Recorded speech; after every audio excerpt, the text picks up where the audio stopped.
Thomas Cox, thank you for the $10 donation. He says, I know offensive line is a need, but if Jihad Campbell or Starks is available at, or if they trade back and they are Hawks, I will be happy. Yeah, I think the Campbell one is probably going to be a bit of a harder one to pull off because you just don't have you really don't have the open position for him to play. I love Campbell, Thomas. He's one of my guys in this draft. So, I mean, we end up with Campbell, and they just love what they see and they think he's a star. And I'd be okay. I'm not going to be mad at that. I think the team is pretty hard pressed to grab him though with signing Ernest Jones to that extension. And with Campbell, the pass rush win rates, you look at the edges coming out of this class, and a lot of people believe in that Campbell can play off that edge and play consistently off the edge. If that's where you got to kind of have him operate while he's waiting his turn at the inside linebacker role. But his pass rush win rate was incredibly low when he was rushed off the edge in college. He's just not a natural pass rusher necessarily. He's got a natural skill set, you might think, with quickness and length and agility to be able to pull it off, but it doesn't really work with him in that way. And so you kind of draft him and you stick him a little bit there behind the depth if you do take him.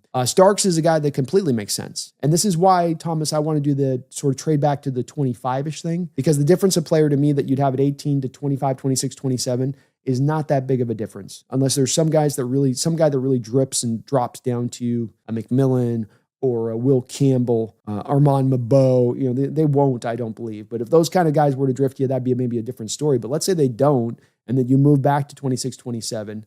Now it's much more likely that Starks guy is available for you there. I've long thought a defensive player would be the high-value guy on your board in the first round. You're then getting that extra second-round pick there for the second round to go back into need and get the offensive line dealt with at that point. There's a variety of guys that fit his own scheme, and there'll be good players in this scheme. I completely can see them going that direction. But beyond that, Thomas, I'd say you're right on the button with this, whether it's trade back or stay put, in that you're probably looking at the defensive player being the value guy. And this is where we come back to I hate drafting for need. Need sucks. Because the Hawks are going to potentially be looking at their board here coming up this draft, and you haven't dealt with the offensive line, and that needs just chewing at the back of John's brain there at that first pick.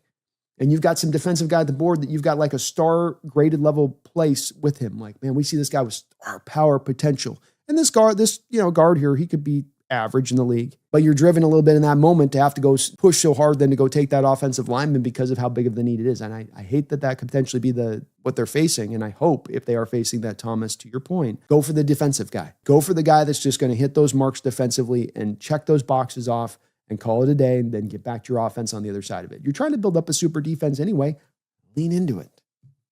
Lean into it. Why not soup it up to the utmost at that point if you can? Especially a guy like Starks, which also, in addition to giving you an impact player, opening up the door for 3 safety looks, also then gives you a guy that's an heir apparent there for Kobe Bryant, so that if you don't want to sign Kobe Bryant to an extension, then, especially with you already paying Julian Love and knowing that you don't want to get in the predicament of paying 2 safeties at the same time, you're getting a year out ahead of that a little bit, I feel like, Thomas, on that too.